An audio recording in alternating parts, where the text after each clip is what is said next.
নবীনগর স্মৃতিসৌধ থেকে বাড়ি ফেরার পথে ফুটপাতে যে দোকানগুলো দেখলাম তা আজকে আপনাদের সাথে শেয়ার করতে যাচ্ছি।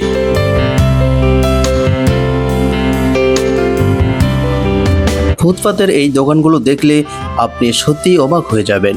এত সুন্দর সুন্দর এবং আকর্ষণীয় জিনিস রেখেছে এই দোকানগুলোতে। কাঠের তৈরি এই জিনিসগুলো দেখলে মনে হয় এত সুন্দর করে কিভাবে বানায়।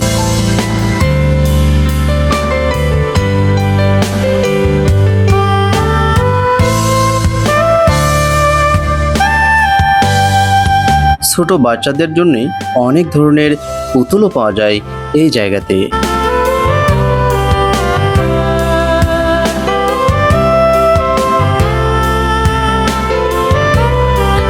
সামনে একটু হাঁটতেই হঠাৎ করেই একটা জিনিস দেখতে পেলাম। ছোটবেলায় যখন মেলায় যেতাম তখন এই কাঠের তৈরি এই ফুলগুলো দিয়ে আমরা হাত রাঙাতাম।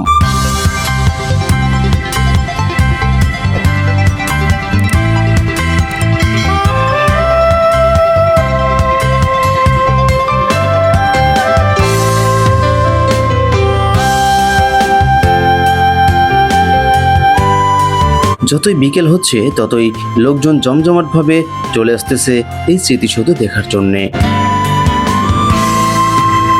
এখানে ফুটপাতের দোকানগুলোতে আপনি বাচ্চাদের জন্য অসংখ্য খেলার সামগ্রী পেয়ে যাবেন।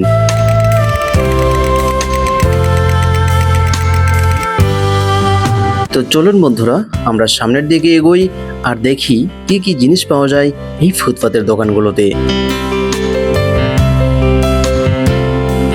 কি নেই এখানে, পায়ের জুতো থেকে শুরু করে হাতের ঘড়ি পর্যন্ত সমস্ত কিছুই পাওয়া যায় এই দোকানগুলোতে।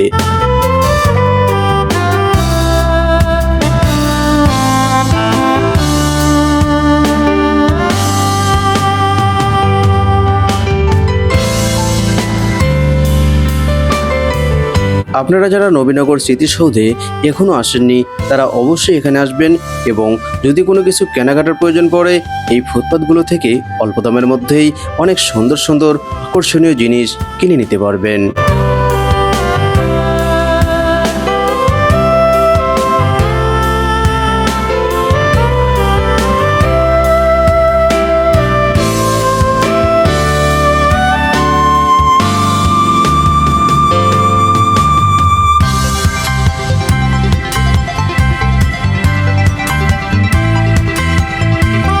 এখানে আসলে আপনি দেখতে পারবেন ফোন এবং ক্যামেরার বিভিন্ন প্রকার অ্যাসেসরিজ, যেমন ক্যামেরা স্ট্যান্ড, মাইক্রোফোন, হেডফোন, আরও বিভিন্ন রকমের অ্যাসেসরিজ।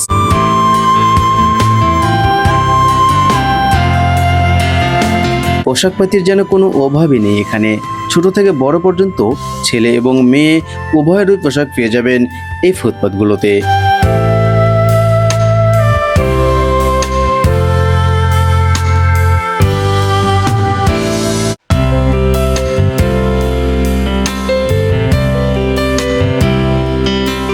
যতই বিকেল হচ্ছে ততই লোকজনের ভিড় দ্বিগুণ হারে বাড়তেছে এই ফুটপাত মার্কেটগুলোতে।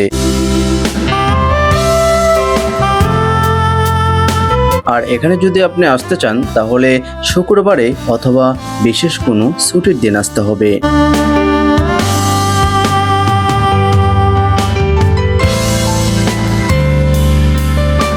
তো বন্ধুরা, ফুটপাতের এই দোকানগুলো দেখানো শেষ করে এখন আমরা ওই পারে যাচ্ছি। আর ওই পারে যাওয়ার জন্য আমাদের এই ওভারব্রিজটি ব্যবহার করতে হবে। সো বন্ধুরা, ভিডিওটি কেমন লাগলো এবং এর আগে এই নবীনগর স্মৃতিসৌধে এই ফুটপাত মার্কেটগুলোতে আপনারা কে কে এসেছেন তা অবশ্যই কমেন্ট করে জানাবেন। তো দেখা হচ্ছে পরের ভিডিওতে। সে পর্যন্ত সবাই ভালো থাকবেন, সুস্থ থাকবেন। খোদা হাফেজ।